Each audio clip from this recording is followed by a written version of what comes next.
उत्तर प्रदेश के अंदर 10 विधानसभा सीटों पे उपचुनाव की तैयारियां पूरी तरह से चल रही हैं और अगर हम बात करें तो ऐसी उम्मीद जताई जा रही है कि अगले 8 से 10 दिनों में यहाँ पर सभी 10 सीटों पर चुनाव की घोषणा भी हो सकती है। तो ऐसे में क्या तैयारियां चल रही हैं राजनीतिक दलों की और क्या उनकी चुनौतियां हैं, इस पे आज हम बात करेंगे कानपुर की सीसामऊ सीट के लिए। तो यहाँ पर जितनी भी जो राजनीतिक दल हैं उन पे एक-एक करके हम बात कर लेते हैं। सबसे पहले हम बात करते हैं बीजेपी की और बीजेपी की क्या तैयारियां हैं। बीजेपी के लिए ये सीट नाक का सवाल है। पिछले 22 सालों से यहाँ पर वो जीत दर्ज नहीं करा पाई है और ऐसे में बीजेपी ने अपनी पूरी फोर्स यहाँ पे झोंक दी है। चाहे गुजरात के पूर्व सीएम रूपानी हों या फिर बघेल हों जो कि केंद्रीय मंत्री हैं। इसके अलावा यहाँ पर अगर हम उत्तर प्रदेश की बात करें तो ब्रजेश पाठक डिप्टी सीएम, कद्दावर मंत्री सुरेश खन्ना, उसके अलावा नितिन अग्रवाल और उसके अलावा और भी कई सारे अन्य नेता, विधायक, सांसद, मंत्री सभी यहाँ पर लगातार चक्कर लगा रहे हैं और इससे ही पता चलता है कि बीजेपी यहाँ पर किस तरह से तैयारी कर रही है। बूथ स्तर तक यहाँ पर लोगों की ड्यूटी लगा दी गई है बीजेपी की तरफ से ताकि वो जाए और इसी के साथ ही साथ सदस्यता अभियान की भी शुरुआत कर दी गई है। बड़े बड़े मंत्री आकर यहाँ पर खुद सदस्यता अभियान चला रहे हैं। तो ऐसे में बीजेपी की जो तैयारियां हैं वो पूरी तरह से जब से ये सीट एक तरह से रिक्त हुई है तभी से चल रही हैं और बीजेपी यहाँ पर कोई भी कसर छोड़ना नहीं चाहती है। लेकिन अब बात करते हैं हम बीजेपी की चुनौतियाँ क्या हैं। चुनौतियाँ सबसे पहले तो यही है कि पिछले 22 सालों से उसने यहाँ पर जीत दर्ज नहीं कराई है। दूसरी चुनौती यह है कि यहाँ पर सीसामऊ सीट मुस्लिम बाहुल्य सीट है और यहाँ पे जो भी मुस्लिम मतदाता हैं तकरीबन 1 लाख के आसपास वो समाजवादी पार्टी या कांग्रेस में जाना पसंद करते हैं और दोनों ही पार्टियां इस समय गठबंधन में हैं।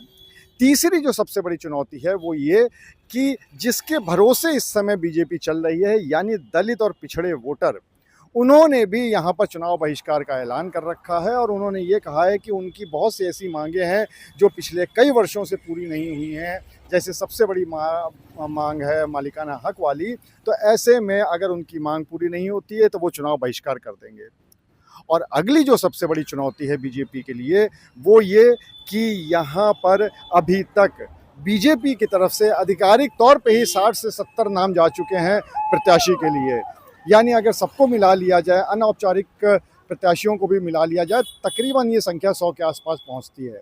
ऐसे में कौन होगा प्रत्याशी, ये एक बहुत बड़ी चुनौती है और अगर किसी एक को बनाया गया तो बाकी सबकी नाराज़गी जो झेलनी पड़ेगी वो भी एक बीजेपी के लिए बड़ी चुनौती है।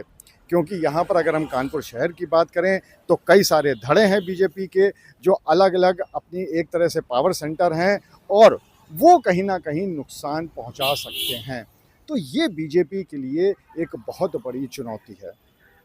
अब बात करते हैं हम समाजवादी पार्टी की। समाजवादी पार्टी की तैयारियां क्या हैं? समाजवादी पार्टी की सबसे अच्छी तैयारी तो यह है कि उन्होंने भले आधिकारिक तौर पे नहीं लेकिन मौखिक रूप से प्रत्याशी के नाम की घोषणा कर दी है। उस प्रत्याशी के नाम पर सभी नेता जितने भी समाजवादी पार्टी के हैं वो तैयार हैं और उनका पूरा सपोर्ट है।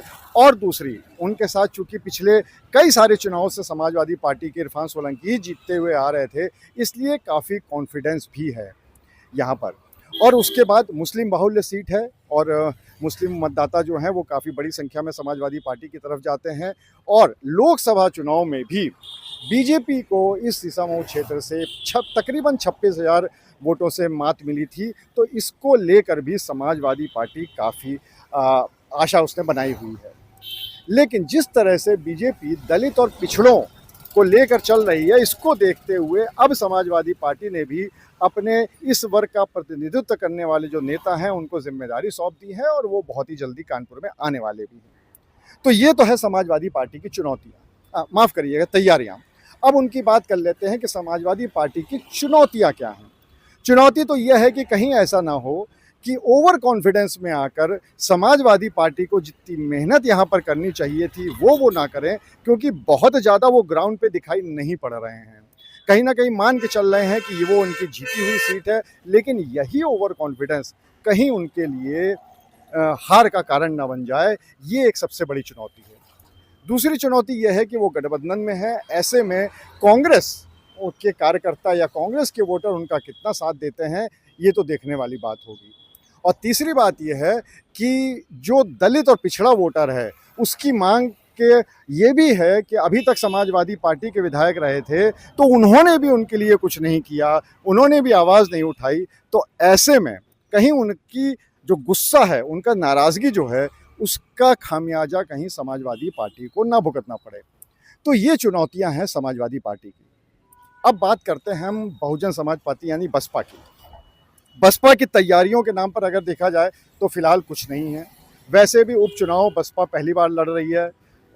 उपचुनाव बसपा बहुत ज़्यादा इंटरेस्टेड कभी रहा नहीं करती थी, लेकिन जिस तरह से लोकसभा चुनाव में एक तरह से पूरा सूपड़ा साफ हो गया, उसको देखते हुए अब ये उपचुनाव लड़ने का फैसला किया है। लेकिन बहुत ज़्यादा तैयारियां नहीं दिख रही हैं। यहाँ पर उन्होंने एक प्रत्याशी के नाम की घोषणा भी कर दी है, लेकिन जैसा कि बसपा में आम तौर पर देखने को मिलता है कि जब भी किसी प्रत्याशी के नाम की घोषणा होती है तो कुछ दिनों बाद या चुनाव से पहले कई बार प्रत्याशी बदल जाते हैं। तो ये भी एक ठप्पा बहुजन समाज पार्टी के ऊपर लगा हुआ है। तो तैयारियों के रूप में बसपा के पास अभी फिलहाल कुछ होता दिखाई नहीं पड़ रहा।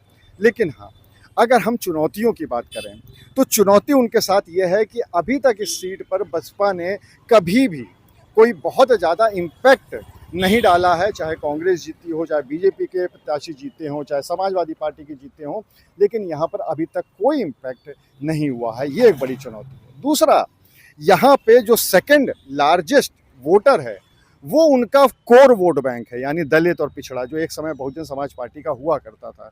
लेकिन इस लोकसभा चुनाव में ये कोर वोट बैंक छिटका है बहुजन समाज पार्टी से, बसपा से। और इस बार भी चूंकि वो नाराज़ है इस सीट पर और बहुत ज़्यादा बसपा से जुड़ता हुआ नहीं दिख रहा, तो ऐसे में ये कहना मुश्किल है कि इस कोर वोट बैंक का साथ बसपा को मिल पाएगा या नहीं मिल पाएगा, ये तो देखने वाली बात होगी। तो इस वजह से ये सारी चुनौती बसपा के लिए है। और अब हम बात करते हैं सबसे महत्वपूर्ण कांग्रेस की बात।